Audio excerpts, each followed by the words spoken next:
Welcome back to Thailand ChitChat, and today they've got the Hua Hin Report, and we've got a few interviews coming up in the coming weeks, but let's just get an update on what's happening in Hua Hin. So hi there, Richard. You're in your studio. Hello, Andrew. Yeah, well, we don't often show off this studio very much, but this is where I normally hang out and do our radio things and news and stuff like that. So anyway, it's been quite a good few weeks in Hua Hin. Yeah, just looking, where do we start?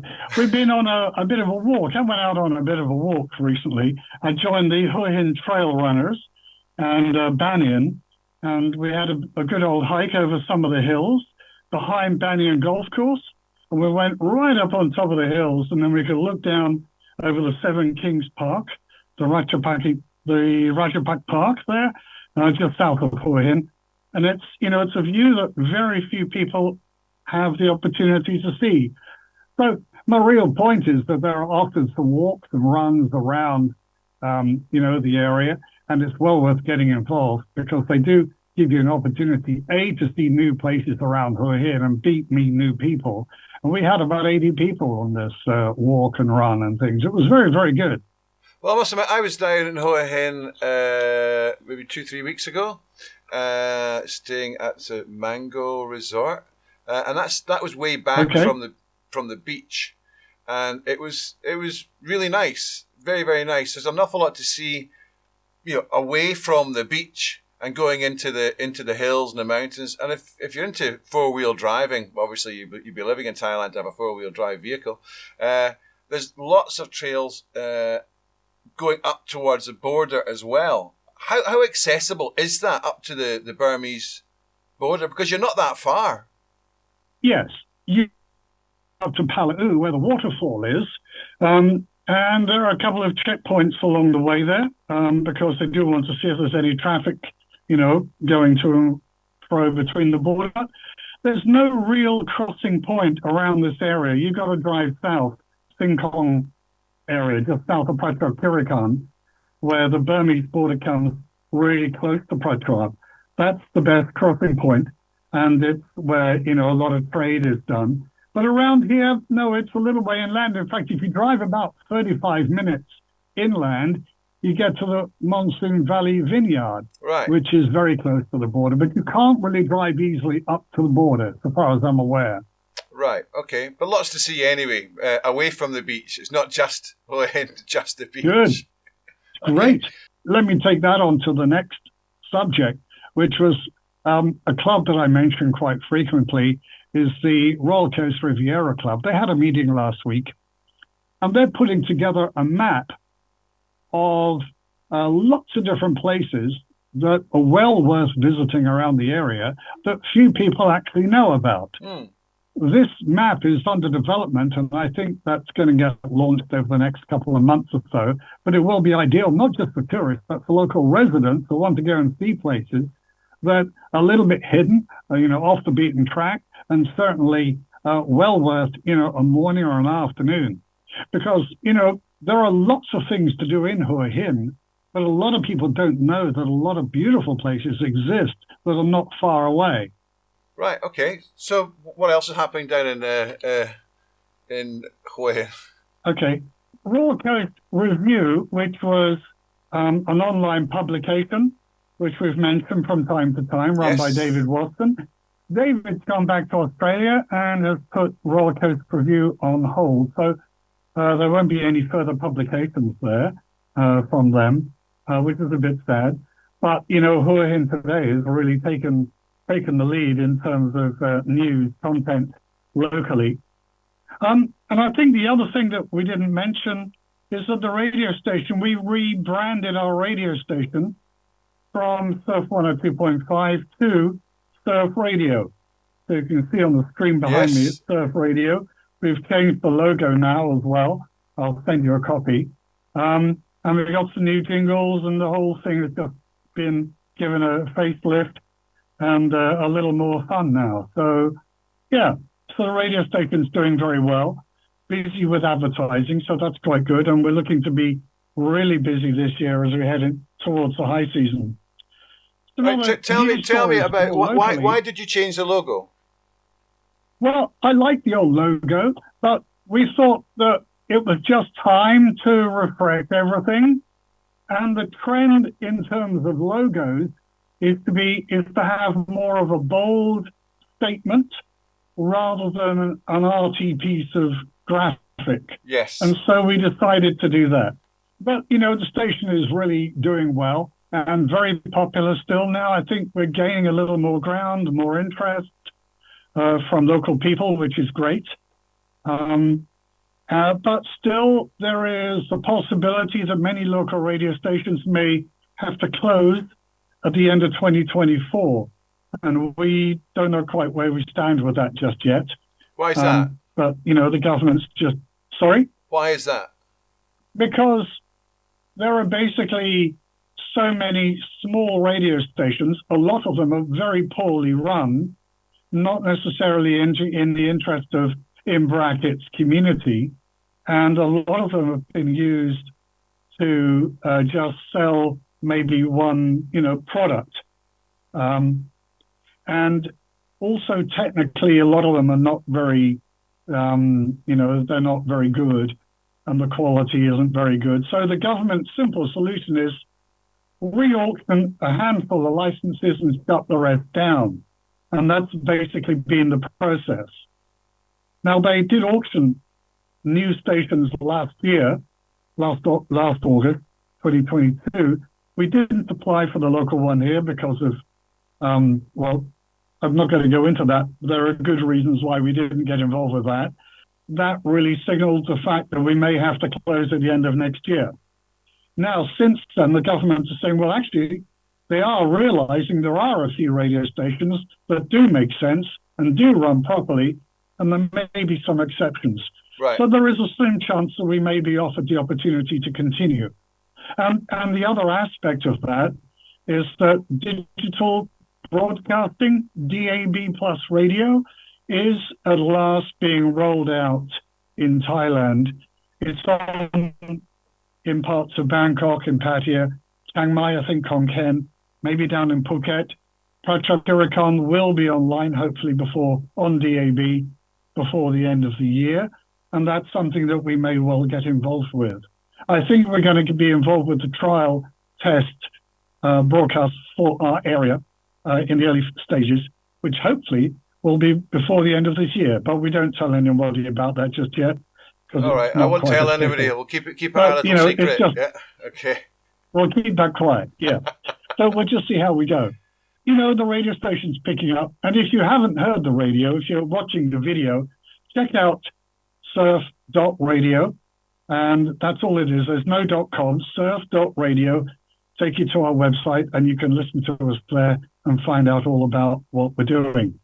Some other things? Yes, so I'm waiting for a yes from you. Go on. All right. So listen, the little story I've got was okay. I don't want to come across with negative stories, but it was an interesting one, but not really surprising. Okay. And it was all to do with for the restaurateurs is this wine scam. Have you ever heard of that?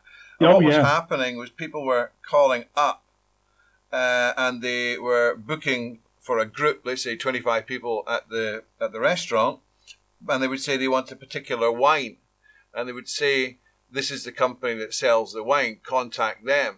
And then the wine company would say, listen, before we ship anything to you, we need a 60% deposit. So they would give the deposit, and then the wine wouldn't turn up and the people wouldn't turn up. Now, it's from knowing people with different restaurants, the wine thing is new, but this booking and not turning up is very common. Yeah, disgusting. I think. Well, I think the whole place at the moment is just filled with people doing scams. My wife receives a lot of phone calls from people pretending to be a bank, for example. Saying we need you to change your password and things like that. And there are also a lot of emails, as you know, with dubious links. There's some, and also on the Line application, there seem to be a lot of scams because you can pay using Line. And so it's very easy for someone just to say and look, legitimate, say they're a real company, and you want to go and buy something from them, and nothing happens, except you pay your money and you lose it. So this seems to be very, very widespread at the moment, and frankly, very, very difficult for the authorities to crack down on. Yes. I think the moral of the story is, if in doubt, kick it out. Exactly. And if generally if it's coming across an unusual email address, then you look at the domain name attached to it. That'll generally tell you as well. So yeah, and never ever give a password over your system. Exactly. And the thing is that we can all transfer money on our mobile phones now. So you've got to make sure that your phone is really safe, and people can't even, if you left your phone somewhere in a restaurant or something, make sure nobody is going to be able to open it. Yes. So you must have either a good password or some security on there. I think that, a lot of people overlook that simple thing, right? A couple of other things. Elephants, big elephants, something new. There's a new site called, I don't know much about it, I'm going to meet these people. There's a new site called Hua Hin. Names people come up with, but they do. And this site is focusing, again, on things that are happening locally. And they contacted me this morning and said, would we like to share some of their information? So they've got a really good, comprehensive listing of all the music acts and where bands are performing around Hua Hin, Siam, Prambury. So have a look at that online, Hua Hin. You'll have a look and find out what's happening locally. But what about tourism itself? Because we're in the low season just now, and we're coming into the high season. I believe that's classes starting at October, end of October. Well, I think it'll be interesting because already we're seeing a few tourists coming back. We're seeing a few residents return who like to come here during the winter months and stay in Europe in the summer months. And a few of them are coming back a bit early.